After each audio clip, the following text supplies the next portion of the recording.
Welcome to the Open Forum. Once again, how wonderful it is that we can look together into the Word of God as we're plunging ahead toward the very end of time. Just think, 123 days and Judgment Day and the rapture, the catching up of the true believers will be here. You know, we talk again and again about passing out tracts in our cities, and we encourage this throughout the world. We have a friend who has been passing out tracts for some time in the country of Madagascar. Now, I learn here that he is an English teacher in a seminary of a major denomination in Madagascar. And he just sent us a letter that is so interesting, and it shows the power and what God might do with the tracts that are given out. This is something that, in my judgment, is something I never expected we would hear. He says, I teach English in a seminary of one of the major churches in Madagascar. This past Friday, we were having a meeting. Then the president, and I presume that's the president of the seminary, handed out tracts in French to us about Judgment Day.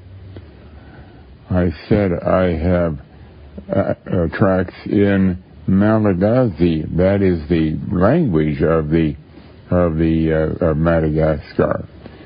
He said to me that foreigners gave them out in October. This is where the president has received these tracts that he was passing out.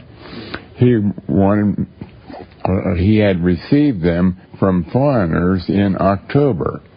I said, I have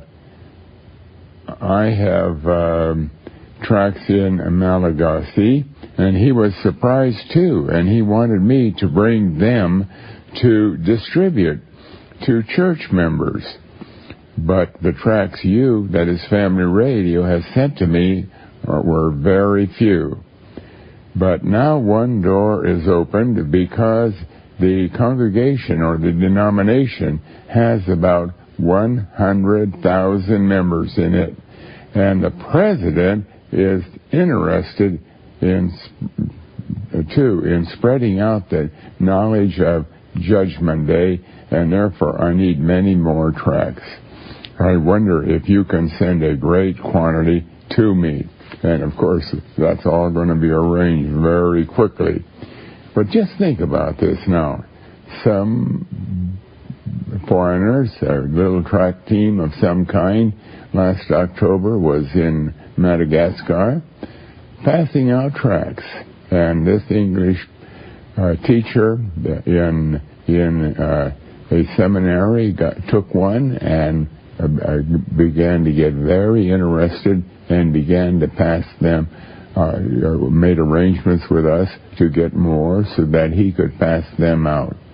And now even the president of the seminary of that denomination wants to pass them out. My, what is God doing?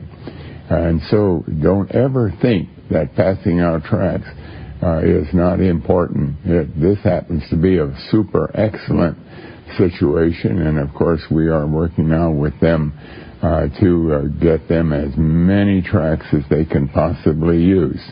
Incidentally, the same English teacher said, besides, now I have an appointment with the journalist of the most read newspaper in Madagascar. Please pray that something great will happen.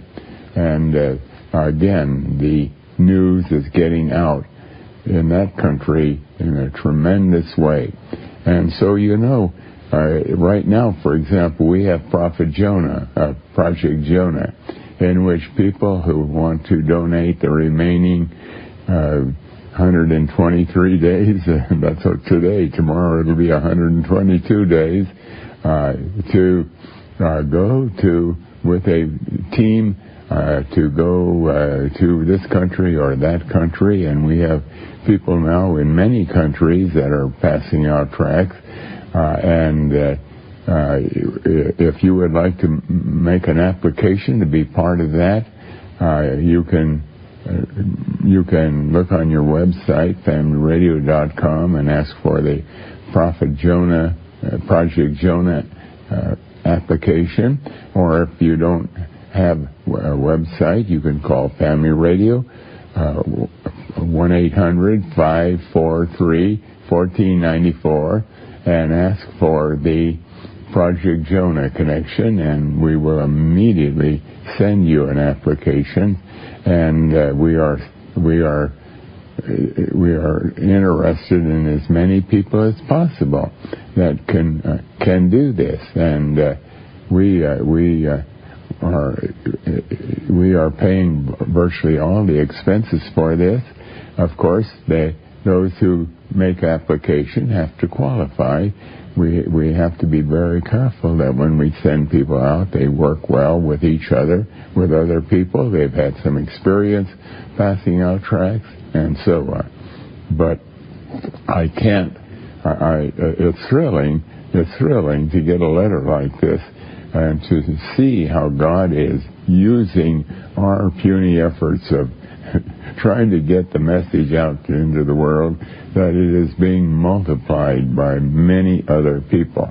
And we're so grateful to hear about this. And let's be praying for those missionaries, because everyone that goes out is a missionary, believe you me, that God will be with them and bless their efforts. Some of our people are going into fairly dangerous countries, and they have to be very, very careful as they are passing out tracts or as they are passing out a card that encourages people to listen to FamilyRadio.com or to the radio station that happens to the shortwave radio or the medium wave radio station that happens to be broadcasting in that area from Family Radio. Well, so much for a report, but it's a very unique report, and it should encourage all of us to become more interested in this kind of activity, because we are commanded in Ezekiel 33 and in Ezekiel 3 to warn the world, and at the same time to tell the world that not only that judgment day is about here, but also that God is still saving people today, and we can encourage people to cry out to God for mercy, cry out to God for mercy, because they don't have to know anything from the Bible except to hear something at all, just like the words judgment day come from the Bible and come very humbly. And it's possible, there's no guarantee, but it's possible that some of them will also become saved. But now we're going to go to our program, and we're going to begin with our first caller. Welcome to Open Forum. Good night. Welcome to Open Forum. Good night. I have one question for you, Brother Camping. Yes. What is the color of leprosy? What is the color of leprosy? Leprosy. I think it is kind of a white color, but I can't say that. I think according to the Bible, it's kind of a white color. The Bible said when they had leprosy, their skin became whiter than snow. So why on Family Radio do you teach that Moses got married to a Cushite woman, while Deuteronomy chapter 12, verse 1 to 4, say that he was married to an Ethiopian woman, and an Ethiopian woman is supposed to be a black woman? Well, no, I'm sorry. Now you're getting into several subjects here, but Moses was married to. Excuse me. Let me try to speak to this. Moses was married to a Zipporah, who was a Cushite. Actually, in the Hebrew language, that we get the word Ethiopian there. They were called Cushites, and she was not from a descendant of Abraham. She was from the Midianites, who were also apparently called Cushites. And so he was, what the color of her skin was, we have no indication in the Bible at all. And but Moses, but insofar as leprosy is concerned, it is his sister, Moses' sister, who disobeyed God, and God made her a leper for 7 days, and that's another story. But his wife, Zipporah, she never did have leprosy. They cursed Moses because he married to an Ethiopian woman, and she's a black woman, and you won't say in your family radio that the woman was a Cushite. I'm sorry, what is your question? Deuteronomy chapter 12, verse 1 to 4.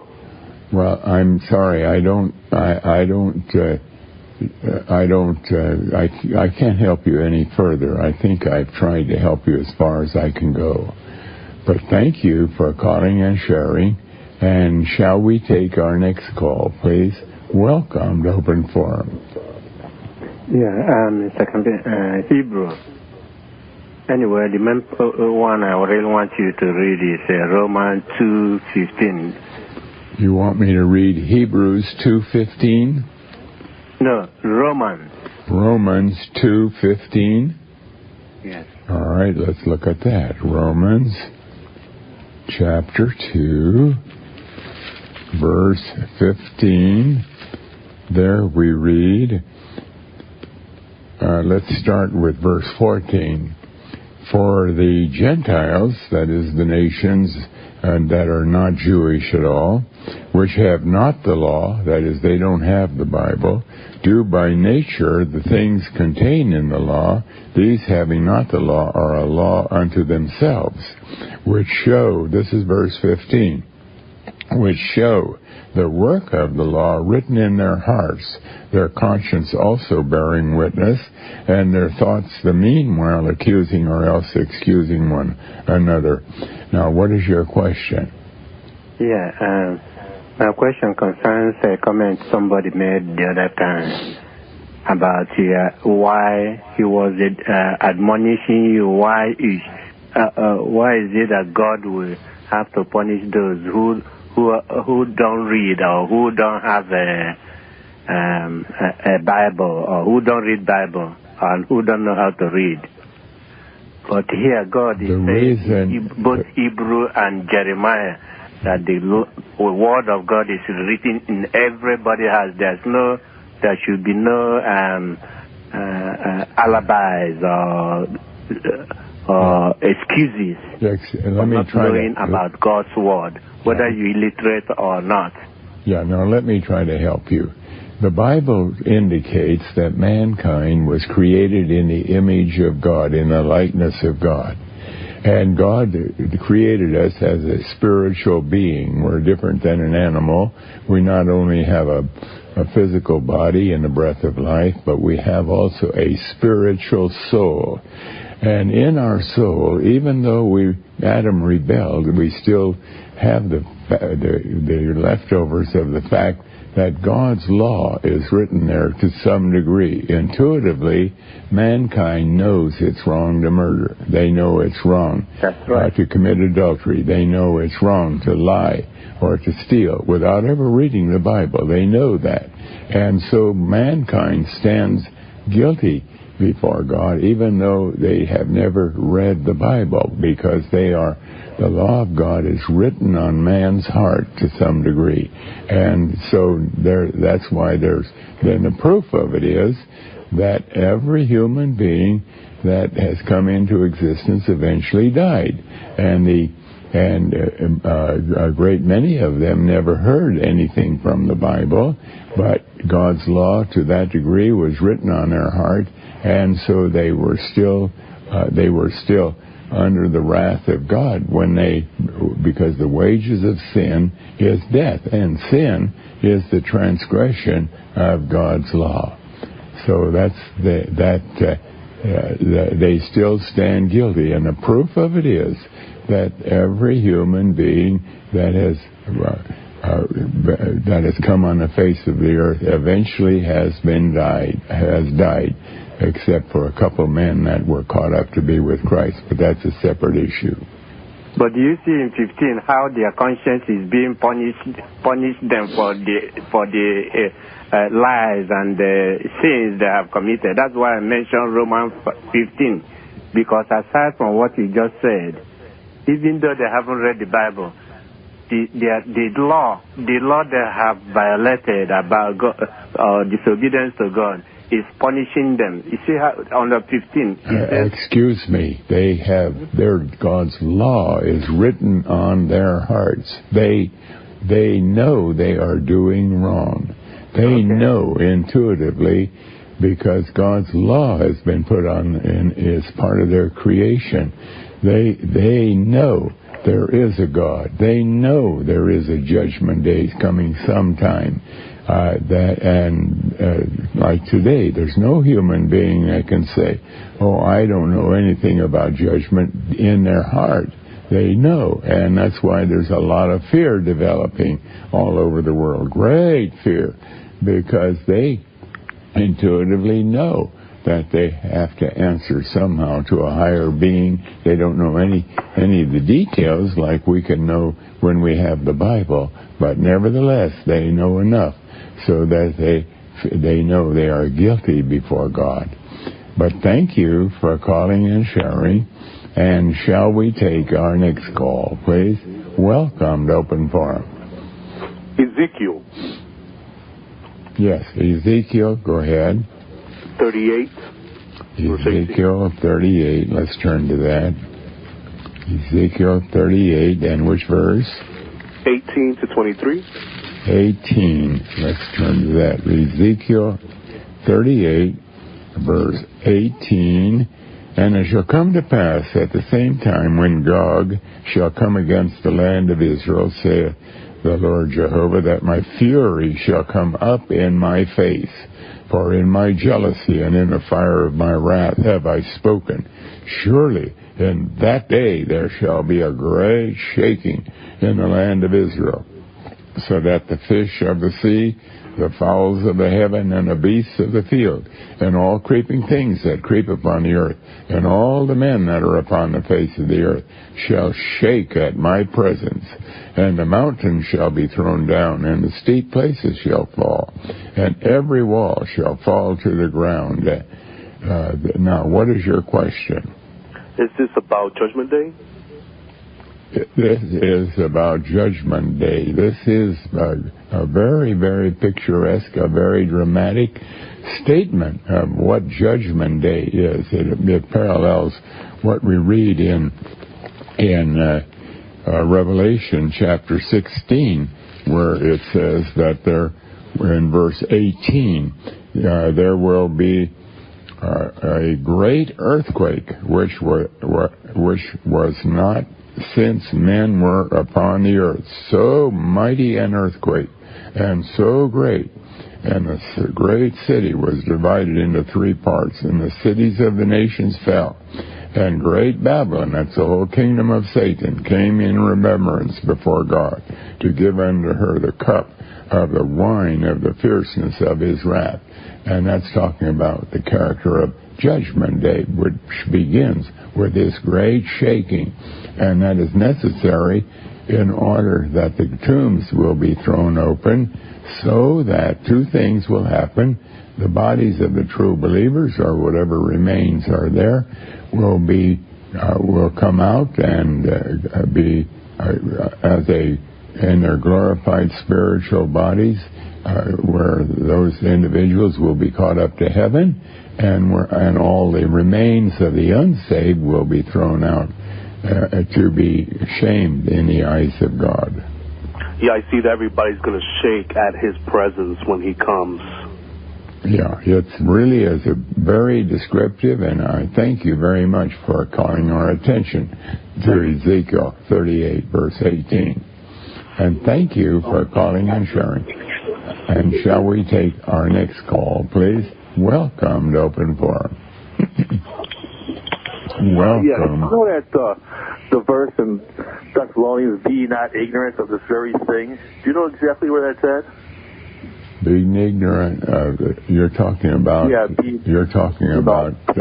don't be ignorant. That verse is 2 Peter chapter 3, verse 8. Beloved, don't be ignorant of this one thing, that a day is 1,000 years, and 1,000 years is a day. Now, what is your question? Well, my question is that when he was the people he wrote to back then, they read that verse. Didn't they read that verse? Or was that verse not addressed to them? Was it? Because was that verse addressed to them or not, or just to other people who are, going to be leaving on the 21st of May? Oh, I see. You see, the whole Bible was written not just to the people that it was written to at that time. It wasn't written just to people who it was written to. Oh, okay, that makes sense. I got that. Okay, go ahead. Yes, now let me try to explain here. The Bible was written for the whole human race. God used particular incidents or conversations or historical facts as the message, or to illustrate or help develop the message of the Bible, but it was not, a lot of the time, it was not understood at all by the people to whom it was addressed, but slowly on it is to be understood by anybody who is carefully searching the Bible. And in our day, we have particular advantage because much of the Bible, God has written about it in such a way that nobody could understand it until our day. But thank you for calling and sharing. And shall we take our next call, please? Welcome to Open Forum. Yes, hello, Brother Camping. Could you read Romans 1:18 through 20? Romans 1:18 to 20. All right, let's look at that. Romans 1, verse 18 to 20. For the wrath of God is revealed from heaven against all ungodliness and unrighteousness of men who hold the truth in unrighteousness, because that which may be known of God is manifest in them, for God hath showed it unto them. For the invisible things of him from the creation of the world are clearly seen, being understood by the things that are made, even his eternal power and Godhead, so that they are without excuse. Now, what is your question? It was just a comment on the caller earlier that was saying about that men didn't have the Bible or something, but from what I read here, men are without excuse. If they just look around them and see God's glory, you know there's a God. Is that right in saying this verse? You are very correct about that, and I thank you. Like we read in Psalm 19, the heavens declare the glory of God, and the firmament showeth his handiwork. And it's also emphasized here in Romans 1. And so anybody, if they're honest about it, have to agree that there must be some kind of a huge divine mind, a fantastic mind that was able to create this magnificent earth with all of its life forms that are so complex. And who that is, they may not know, but it has to be somebody that is infinite in his power and his majesty. Yes, all glory to God. You have a wonderful evening.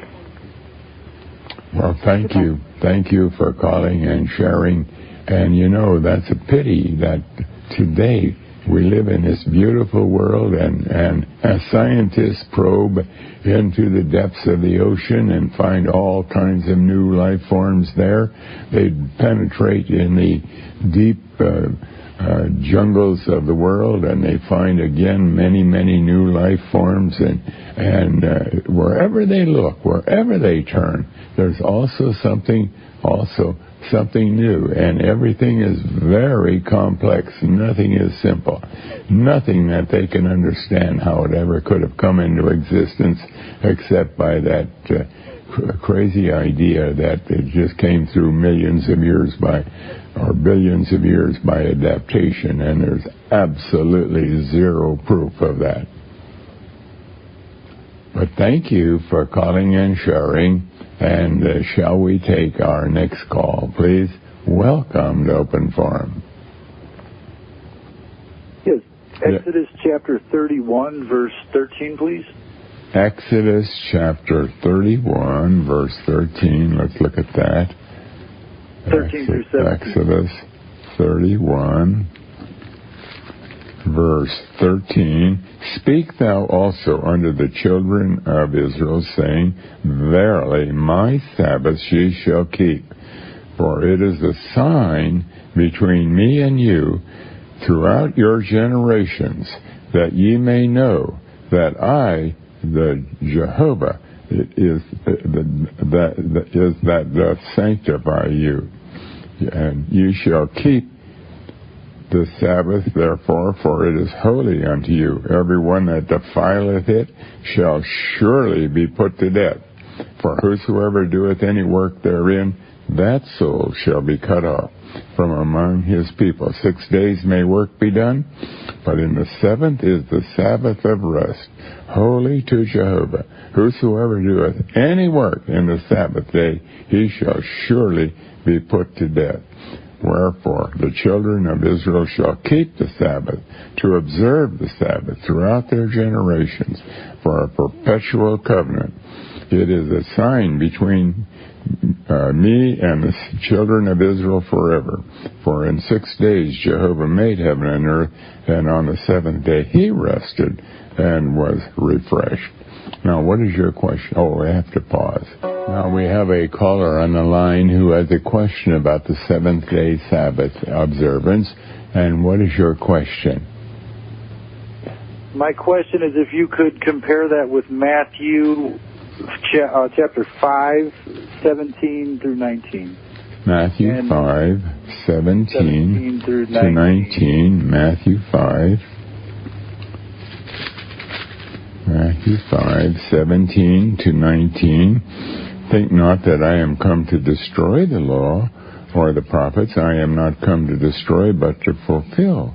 For verily I say unto you, till heaven and earth pass, one jot or one tittle shall in no wise pass from the law, till all be fulfilled. Whosoever therefore shall break one of these least commandments, and shall teach men so, he shall be called the least in the kingdom of heaven. But whosoever shall do and teach them, the same shall be called great in the kingdom of heaven. Now, what is your question? Why do you teach your sheeple that the Sunday is the Sabbath when it is Saturday, the seventh day? Because, Brother you Harold, see... thank you. Yes. The problem is, you have to read the whole Bible in order to understand any part of the Bible. You cannot just take a few verses and build your doctrine or your understanding, because the Bible teaches we are to compare spiritual with spiritual.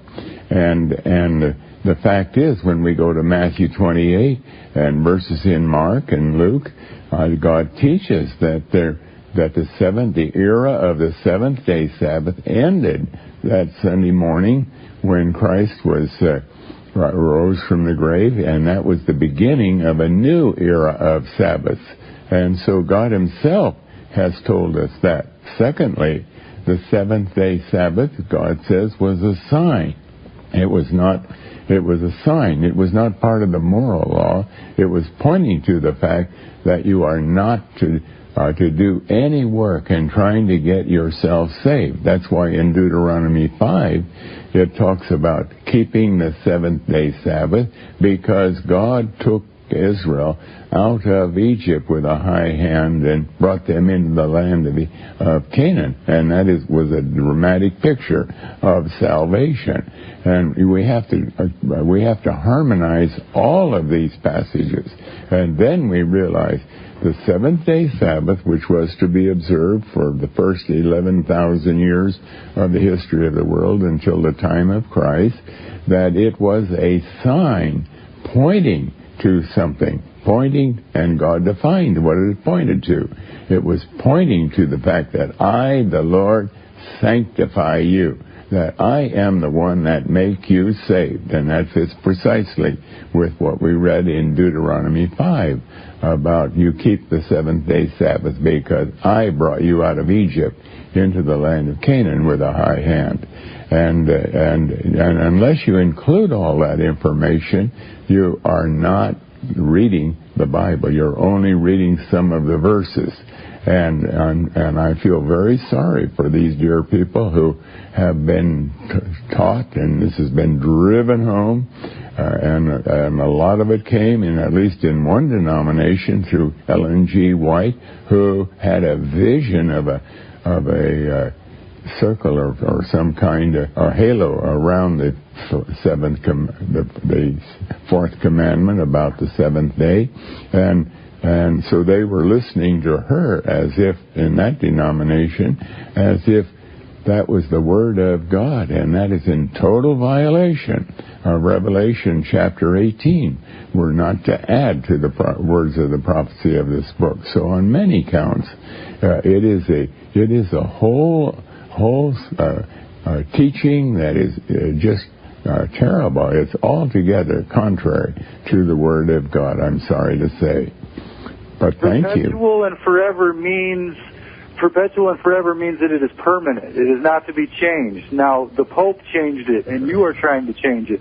The law of God is continually on our hearts, on our minds. It is the perfect 10 will never be abolished. You are leading your sheeple into breaking the law of Yahweh. Blessed be His name. Harold, I wish that you would read your Bible.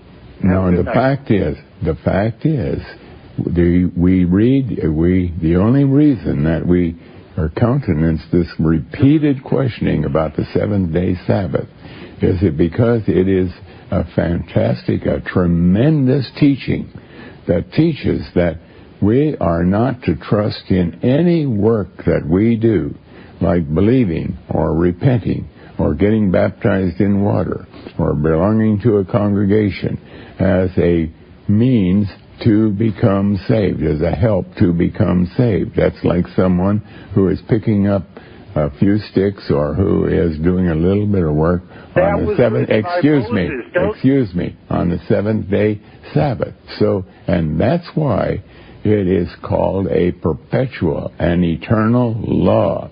It goes right on through to the end of the world. That salvation is altogether by the work of God. And the moment that we work on the seventh day spiritually, not literally at all, but that is the moment that we put some trust in what I have done to become and had helped me to become saved, it guarantees that we're still going to be under the wrath of God. And so it is a very, very, very important law.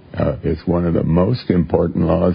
Well, everything is important, of course, in the Bible, but it is the key that shows us that we are not to trust anything we have done in order to try to become saved, because if we do, we are guaranteed to be under the wrath of God. But thank you for calling and sharing. And shall we take our next call, please? Welcome to Open Forum. Welcome to Open Forum. Hello. Yes, go ahead with your call, please. Yes, Father Camping, I wanted to thank you for your program. It's really transformed my life. I'm calling in particular because your program and other programs never mention the possibility of somebody being saved and having proof. And I wanted to know that if something did happen and somebody did have proof of angels descending and they had a photograph of that, why does the church never, he can't be the only one. There has to be people out there that well, now, excuse me. Yeah, how come the church never talks about these things? Yeah, well, now the fact is that we do read in John. This is what I think what you're referring to in the Gospel of John, chapter 1 or chapter 2. Let me see. Once Jesus is talking to Nathanael, who is he's going to make him a disciple or an apostle.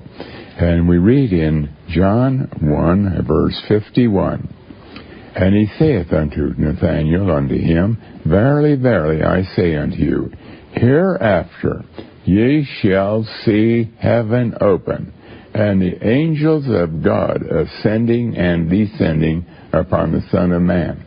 I think that's what you're referring to. Now, I am, and he was accused of being schizophrenic, and that thing happened as a result. So I'm wondering if, why nobody ever talks, why the church never really talks about the possibility and what that would look like and what that would mean so that people are more comfortable. Well, now let me explain what God is saying here. First of all, the word angel in the Bible is both in the Hebrew language and in the Greek language. The Old Testament is Hebrew, the New Testament is Greek, is a word that fundamentally means messenger. And God indicates in the Bible that there are three possibilities of what a messenger is. It can be a human being, it can be an angel, the word angel is that word that is translated messenger, or it can be God himself, because Christ, for example, is called the messenger of the covenant. And we can't tell which just by reading that word, it's Malach in the Old Testament and Angelus in the New Testament.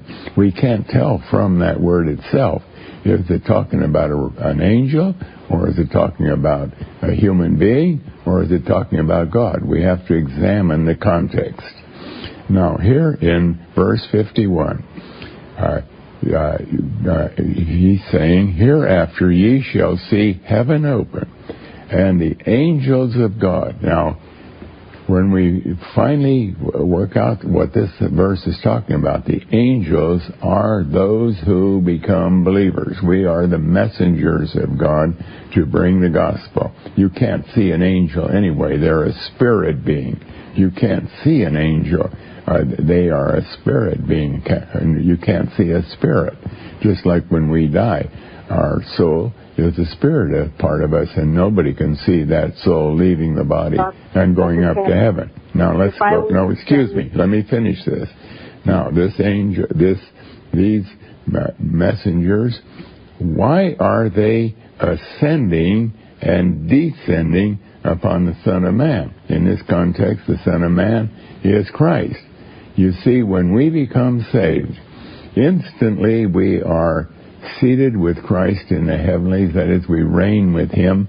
And so upon the fact that Christ saved us as a true believer, we ascend into heaven spiritually, not physically or literally. And then instantly, as it were, we're commanded to be an ambassador of Christ, to represent the kingdom of God to this world. So where do we have to do that? In this world. So it's like we descend out of heaven, again on the fact that Christ has saved us. It's on him. And So this verse is not talking at all about angels. It's talking about what happens when we become saved, and it's, of course, to be understood entirely spiritually. It's not a physical situation that is described. But thank you for calling and sharing this interesting question. And shall we take our next call, please? Welcome to Open Forum. Yes, thank you. Can you tell us a little bit more about what heaven is going to be like? Can you tell what happened? What heaven will be like? Oh, I have no way to tell you at all. I have no way to tell you except that, well, I can at least say some things that we know. There's no sin. There is no testing to see once whether we might fall into sin. When we go to the new heaven and the new earth, as all the true believers will, we will be there eternally. There's no death of any kind. There's no sorrow. There's no suffering. And we will be joint heirs with the Lord Jesus, that is, co-owners of the new heaven and the new earth. We will be reigning with Him in some way.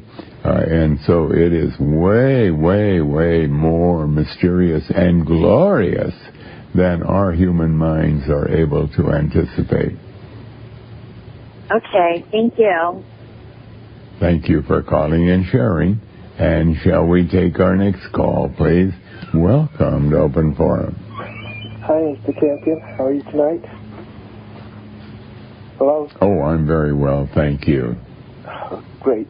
I had a question. I just wanted to get your opinion on James 2, chapter James 14. 2. You want James 2. And which verse? Verse 14. Verse 14. What doth it profit, my brethren, though a man say he hath faith and have not works? Can faith save him?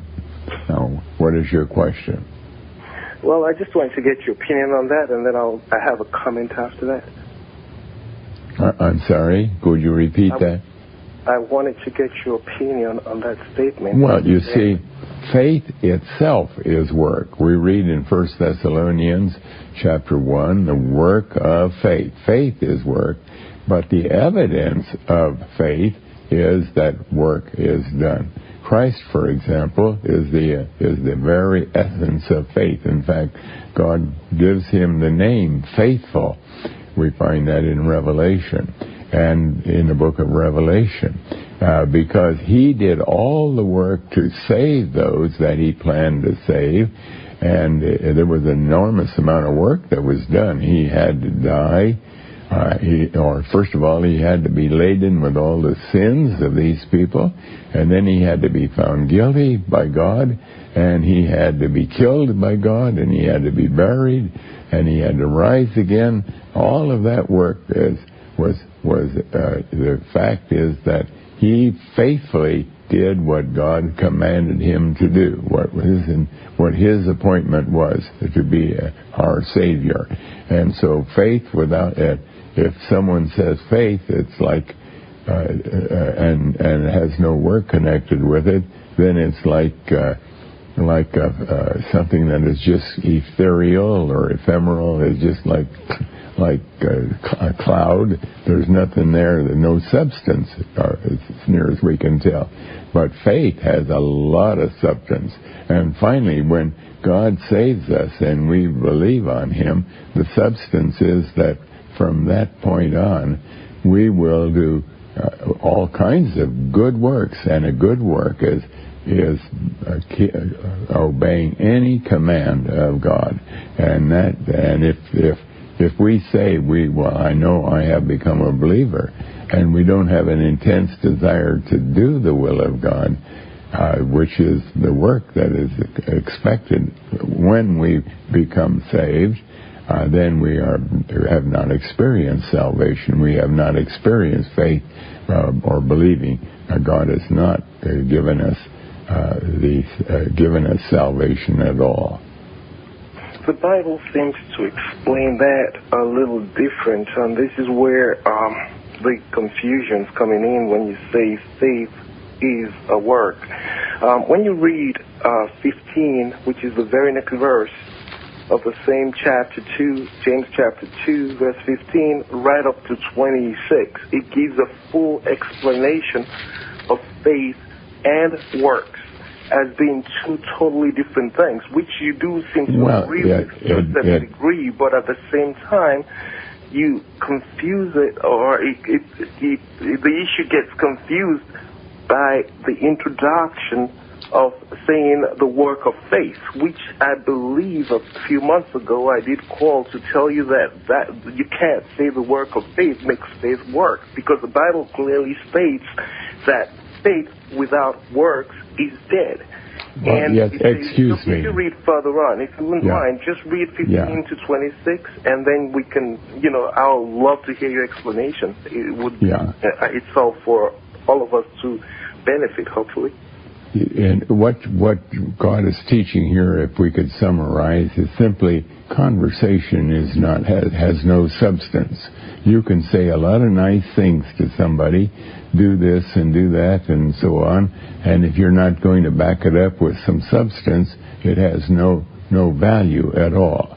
But when Christ made us believers, that was His faith, it contained great substance. It was not just conversation.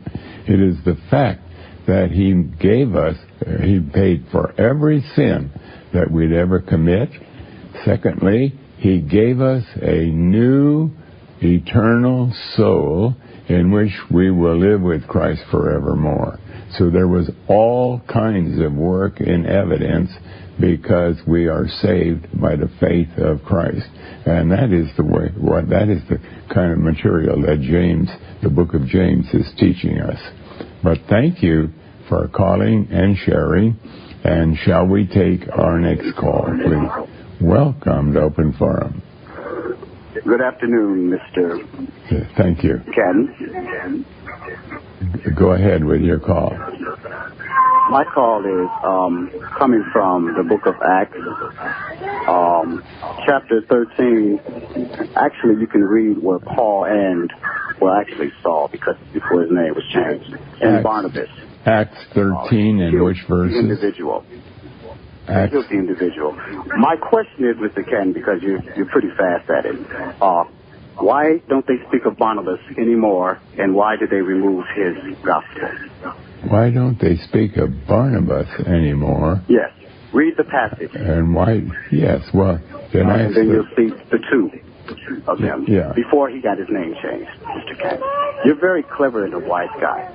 They did not remove his gospel. Barnabas was a very personal friend of Paul, and they were the first missionaries that were sent out from Antioch into what we call Asia Minor, and up toward Greece and up toward those countries in that area.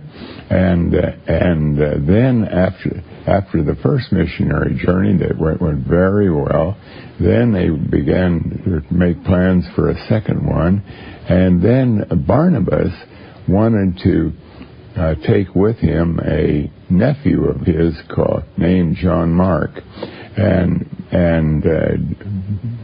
Paul did not think that would be wise. He thought it would be better that just the two of them went, but Barnabas insisted, and so finally they were really contending with each other.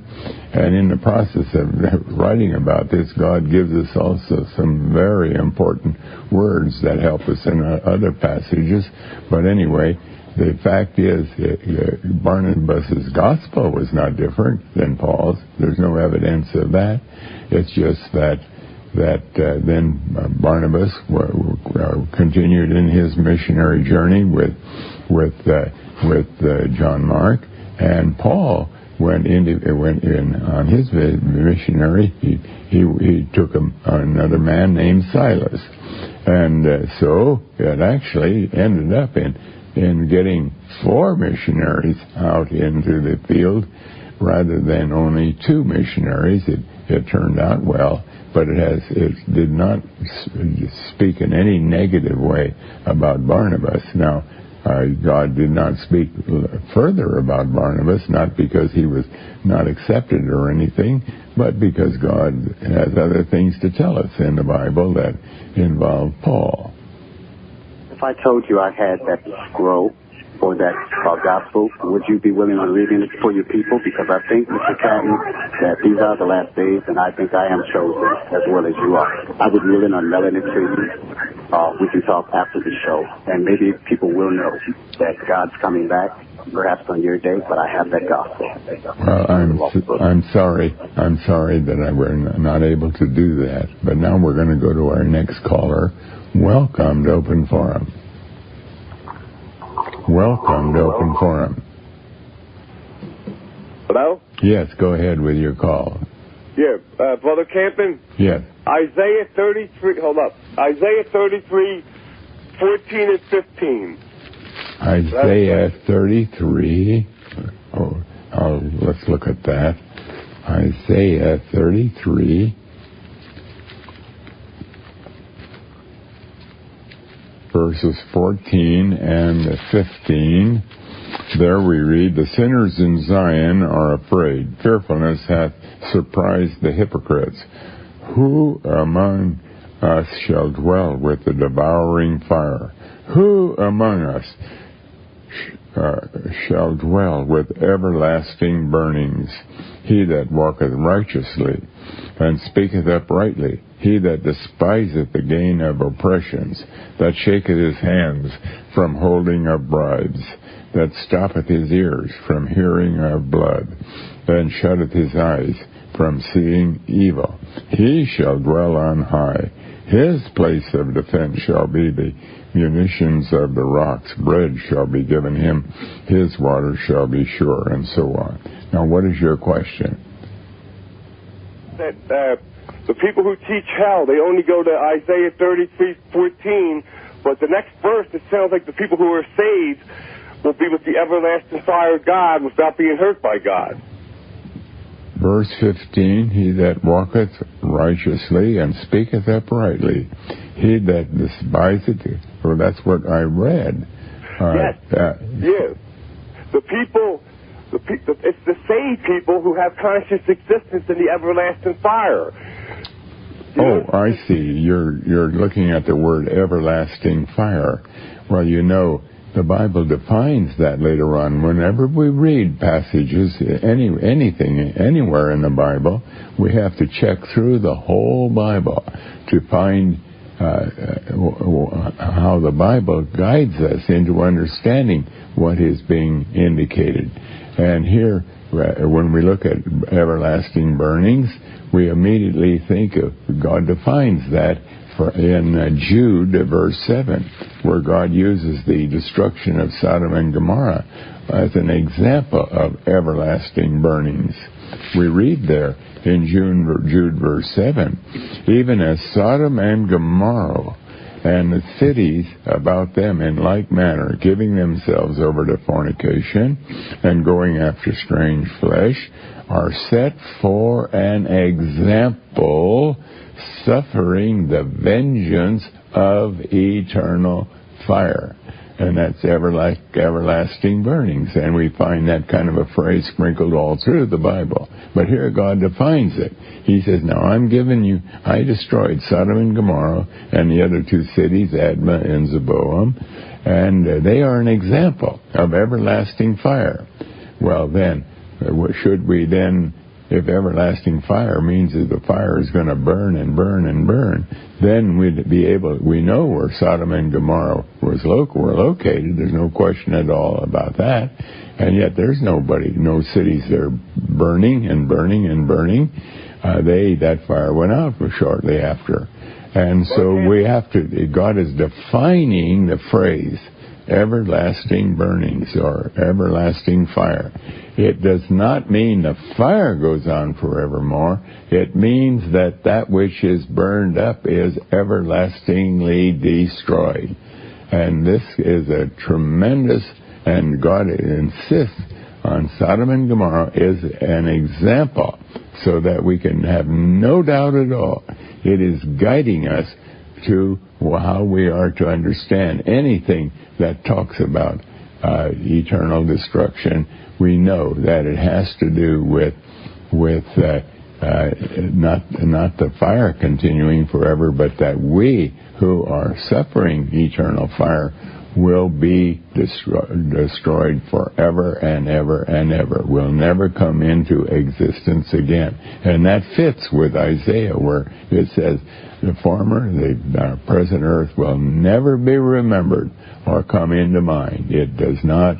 It'll be totally annihilated. And there are all kinds of verses in the Old Testament that speak about annihilation. Everything is finally going to be annihilated. But thank you for calling and sharing, and we're going to have to pause now for a message. We're continuing with the Open Forum, and shall we take our next caller, please? Welcome to Open Forum. Hello, Brother Camping. How are you this evening? Very well, thank you. Yes, I'd like to offer 3 verses that we haven't looked at on the Open Forum in a long time, which tie in Noah with Judgment Day and feature the numbers 1 and 7,000. If we could please take a look at Genesis 6:13, please. Genesis 6:13. Let's look at that. Genesis chapter 6, verse 13. And God said unto Noah, the end of all flesh is come before me, for the earth is filled with violence through them, and behold, I will destroy them with the earth. Okay, next, if we could look at Jeremiah 25:33, please. Yes, Jeremiah 25, verse 33. We read Jeremiah 25. 33. The whole chapter is speaking about Judgment Day there, and in verse 33 we read, and the slain of Jehovah shall be at that day from one end of the earth, even unto the other end of the earth. They shall not be lamented, neither gathered nor buried. They shall be dung, that is manure, upon the ground. Yes. Now the last verse is Revelations 11:13, please. Revelation 11:13. There we turn to. When we turn to that, we read, and the same hour was there a great earthquake, and the 10th part of the city fell. And in the earthquake were slain of men 7,000, and the remnant were affrighted and gave glory to the God of heaven. Now, what is your question? My question is that if you see the connection between these 3 verses, we have the great earthquake. We're speaking about Judgment Day, and we also feature the number 7,000 in Revelations 11, and even 1 is mentioned in Revelation in Jeremiah 25:33. From one end of the earth even unto the other end, from Noah's day until Judgment Day, from one end to the other end. And then here in Revelations 11:13, I mentioned 7,000 men. I was wondering what your thoughts are on this. Yeah, well, they're all, of course, intimately related. And you know, in Revelation 11, where it talks about a 10th part of the city fell, God frequently used the 10th as a tithe, as an indication of the whole, just like our tithe. God, when God spoke of 10% or 1/10, but actually it was a picture of bringing our whole life to God and making it available in His service. And here at a 10th part of the city fell, it simply means the whole world will be destroyed. And in the earthquake were slain of men 7,000. Isn't it curious that in this year, their population of the world will be 7 billion at some moment during this year. And God only knows the exact moment, because no census is that accurate. But at some moment in this year, there will be exactly 7 billion people. And there you see that word 7. It's the 7,000 who will fall are the complete fullness, the complete situation of all of those who remain unsaved. They will all be destroyed in the day of judgment. But thank you for calling and sharing, and you in response again to our callers' verses, it shows that in Genesis or Jeremiah or Revelation, and there's also many other chapters, we find reference to the same terrible thing that we're facing right now in just another 123 days. But shall we take our next call, please? Welcome to Open Forum. Yes, Brother Camping? Yes. Good evening, and thank you for taking my call. My verse is Malachi chapter 4, verse 5. Malachi chapter 4. Malachi chapter 4, verse 5. We read there.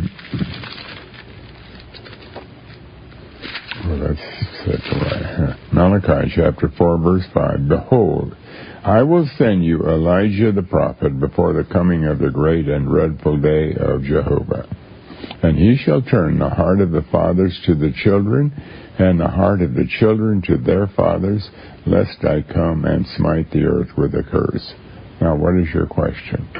Yes, my question is, how does that relate spiritually and to the coming of the Lord? And what would that be a sign that we should be watching for, or is that just a spiritual meaning there?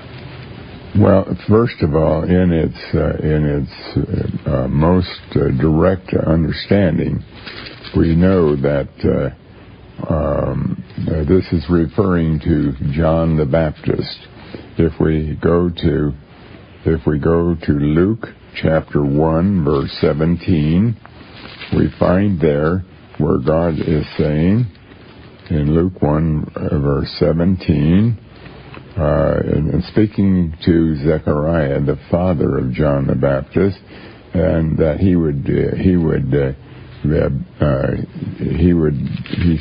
well, let me start with verse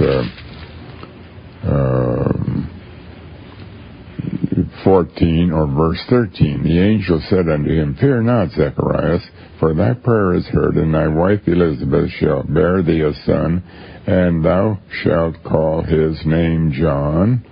And then amongst other things he says, and many, in verse 16, and many of the children of Israel shall he turn to the Lord their God, and he shall go before him in the spirit and power of Elijah, to turn the hearts of the fathers to the children, and the disobedient to the wisdom of the just, to make ready a people prepared for the Lord. And that fits almost perfectly with Malachi chapter 4. Now, he does speak about there's a prophet coming, or in verse 5, Behold, I will send you Elijah the prophet before the coming of the great and dreadful day of Jehovah. And so it seems like there is also a double meaning to these verses. And that would be speaking of all the true believers of our day who are warning the world that Judgment Day is coming, and telling people that they have to just cry out to God for mercy, which is what is happening today as we warn the world about Judgment Day. But thank you for calling and sharing. Thank you for calling and sharing. And shall we take our next call, please? Welcome to Open Forum. Hello, how you doing tonight? Very well, thank you. I want to look at Haggai chapter 2, verse 4. Haggai chapter 2, verse 4. Let's turn to that. Chapter 2, verse 4. Now be strong, O Zerubbabel, saith Jehovah, and be strong, O Joshua, son of Josedek, the high priest, and be strong, all ye people of the land, saith Jehovah, and work. For I am with you, saith Jehovah of hosts, according to the word that I covenant with you when ye came out of Egypt. So my spirit remaineth among you. Fear ye not. Now, what is your question? I was wondering if you could explain more on when it says, and work, in verse 4. Could you explain that, please? And work, for I am with you. Work is doing the will of God. Whenever we obey the Bible, whenever we do anything in obedience to what God has declared, we are doing spiritual work. Like when we believe, when we love, when we make sure that we don't fall into sin of any kind, this is all work that we are doing. And it's God helping us through that? Oh, yes. Remember what we read in Philippians chapter 2? Work out your own salvation, that is the salvation that God has provided for you, with fear and trembling, for it is God who worketh in you to do will and to do of his good pleasure. So we can't take any credit. If we really have a desire to want to do the will of God and a great zeal for that, we can't say, look how holy I am. We have to say, all I can do is thank God that he is motivating me and working through me, because I would never do it of myself. Right. So it's salvation belongeth unto the Lord. It's all together of God, all together. And that's why the life of a true believer ought to be a life of praise, constant praise. Oh, Lord, thank you. Thank you for your mercies. Thank you for your blessings, because we don't deserve any of it. Yes, sir. Thank you. Thank you for calling and sharing. And shall we take our next call, please? Welcome to Open Forum. Good afternoon, Mr. Campy. How are you? Very well, thank you. I'm well. I wanted to talk to you about Daniel 12. When you talk about people dying and then there is no consciousness left. But in Daniel 12, it talks about Daniel going to sleep and then coming back again. And it also talks about the people that are going to be raised for retribution. You're talking about Daniel 12, verse 1, where we read, and at that time shall Michael stand up, the great prince, which standeth for the children of thy people, and there shall be a time of trouble, such as never was since there was a nation, even to that same time. And at that time thy people shall be delivered, every one that shall be found written in the book, and many of them that sleep in the dust of the earth shall awake, some to everlasting life, and some to shame and everlasting contempt. Right. Right. So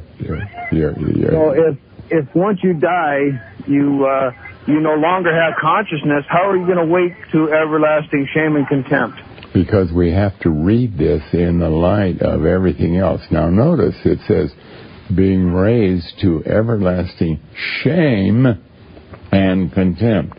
And the word contempt is also a word that associates entirely with the idea of shame. And remember that the Bible teaches that the graves will open and the people will be thrown out of the graves, and they will be like dung, like manure on the ground. They will be, those bodies or those bones or whatever's left will be desecrated. They will have risen. They were in the tomb. They will have risen. But there's not one word that they are alive in order to stand for judgment or something of that. They have to come to life again, and that is not taught anywhere in the Bible. They are resurrected. They are raised out. And you remember in Ezekiel chapter 37, God talks to the bones as if they are alive. It's really surprising when you look at Ezekiel. Let's turn to that a minute. In Ezekiel 37, I think it is, we read where God is saying, Ezekiel 37, in verse 4, or verse 3, and he said unto me, Son of man, can these bones live? And I answered, O Lord God, thou knowest. Again he said unto me, Prophesy unto these bones, and say unto them, O ye dry bones, hear the word of Jehovah. Now, have they come to life again? No. Those bones can hear the word of Jehovah. They are, as it were, sleeping, but they are going to be thrown out. It's God's plan that they are going to come forth to be shamed, and to be shamed means their remains, whatever it is, their bones or their corpses, whatever was thrown out, will be desecrated in the eyes of God. Just like Christ, when he was hanging on the cross, he was cursed. He was shamed in the eyes of God, demonstrating that is an integral part of the wrath of God. Now, that doesn't mean that these people who were thrown out have come to conscious existence. There's nothing that teaches that. Nothing at all. It is only that it's part of the finality of God's judgment. That is, they will be shamed, and then finally they will be annihilated. They'll be entirely destroyed, and then the judgment process is completed. But thank you. Hello? You. Yes. Yes, explain to me the second death that the Bible talks about. Well, the second death, that's another question, but I will quickly... You have to come to consciousness and be alive in order to die a second time, don't you? The second death is the end, the completion of the judgment that it's annihilation. That is spoken of as the second death. It is not that they're alive again. It is that it's the completion of God's judgment plan. It's the lake of fire that is called the second death, the whole judgment process. But thank you for calling and sharing. And shall we take our next call, please? Welcome to Open Forum. Yes, evening, Brother Kevin. How you doing? Very well, thank you. Yes. Can you please turn to the Matthew chapter 24, verse 22? Matthew 24, verse 22. Let's look at that. Matthew 24, verse 22, we read, And except those days should be shortened, there should no flesh be saved, but for the elect's sake those days shall be shortened. Now, what is your question? What does it mean, those days? How are those days shortened? What does that mean? Well, this is a very good question, and I'll tell you, I struggled a long time with this, and it's what got me into trouble when I wrote the book 1994, because this is the verse that I didn't understand. The fact is that God talks about a great tribulation that would go on for 8,400 days, which is exactly a full 23 years. And it starts out, the first 2,300 days there's virtually no one being saved anywhere in the whole world, in the churches or anywhere. And so that's the way it began, the Great Tribulation, and if it would continue that way all the way to the end of the 8,400 days, then it would mean that any babies that were born during that 8,400 days would have absolutely no possibility of having become saved, and it would and there was a great many people born in that final 17 years, approximately 17 years. And so for the sake of those that God still had to save, because they were elected by God from before the foundation of the earth to be included in the saved, God shortened the 8,400 days to 2,300 days, and then he began the plan of salvation again, a great multitude that we read about in Revelation 7, a large crowd that still were to become saved during that final 17 years. And that is what is in view here in those days being shortened, the days of the awful situation that prevailed the first 2,300 years of the 23-year period of the Great Tribulation. And that's what got me into trouble in 1994, because I assumed that the 23-year period would be shortened to 2,300 days, and that landed in 1994, and I did not understand at that time. There was still a salvation plan, an ingathering that God still had to do, and but I knew that the end would have to ordinarily deal with 2011, and then later on I understood that accurately. Okay, thank you very much. Thank you for calling and sharing. And shall we take our next call, please? Welcome to Open Forum. Hi, Brother Camping. Yes. It must have been about 10 years ago or so that I asked you about a verse in Luke, and you didn't have an answer for me. You didn't have an understanding of that one. And I want to ask you again with your understanding now, if you have any understanding on this verse, and also look at a verse in Isaiah that seems to be harmonizing with it, but I'm not necessarily positive, but it sure does seem to be the same thing, and that's Luke 21:11. Luke 21:11. Let's look at that. Luke 21:11.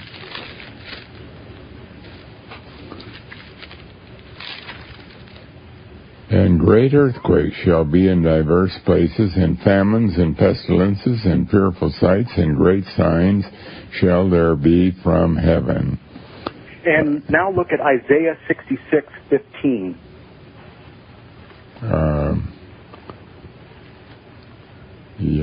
Isaiah chapter 56, verse 15. No, 66. 66, verse 15. Correct. Let's turn to that. 66, verse 15.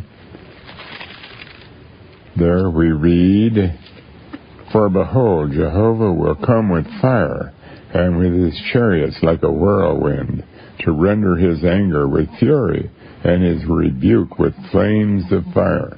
For by fire and by a sword will Jehovah plead," that means judge, "with all flesh, and the slain of Jehovah shall be many."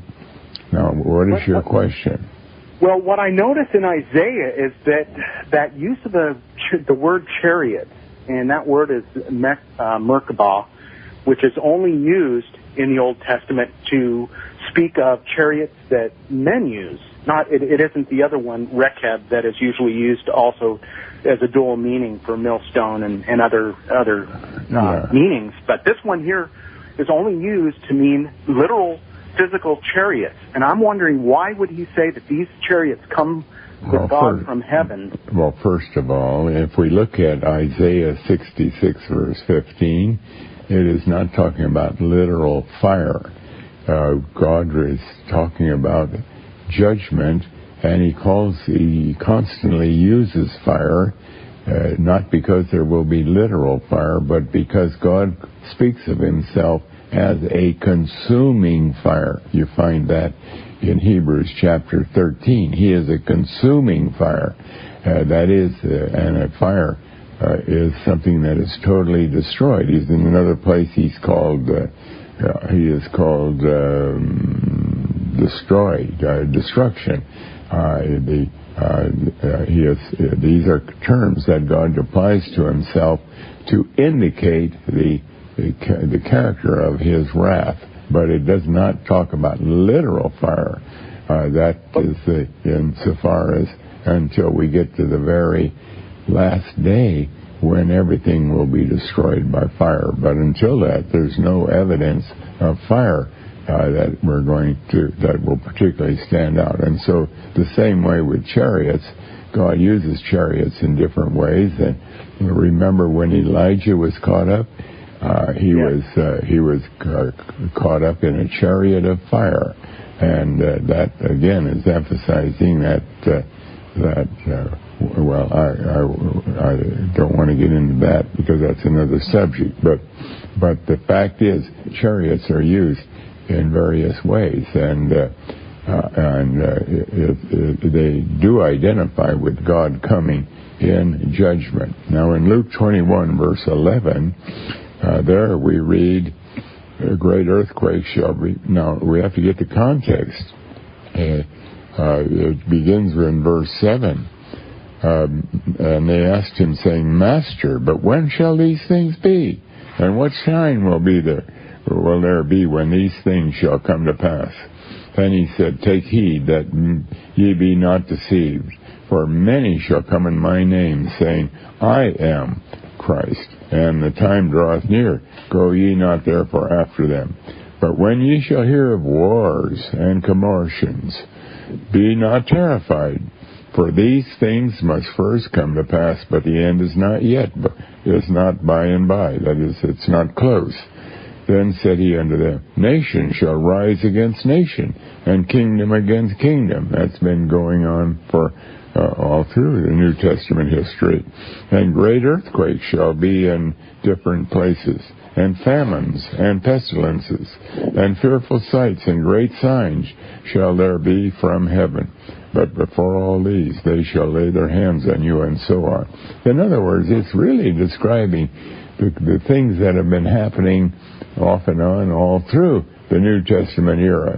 Every year brings some kind of special pestilence or some big earthquake or some tsunami or some dreadful things are constantly developing. I'm concentrating on that frightful sight. You know, that it's phobia. That word phobia is used for frightening, and it seems to be saying that there's something that is going to be frightening. You know, I don't have any other way to describe what I'm seeing when I read that there's something that people are going to see. I'm just trying to figure out what that is. Well, the fact is we have to read anything in its context, and the context is talking about what we can expect all through the New Testament era. And this was written at the beginning of the New Testament era, and we've seen these things every time. I mean, when like today, we have great floods in Argentina and in Brazil.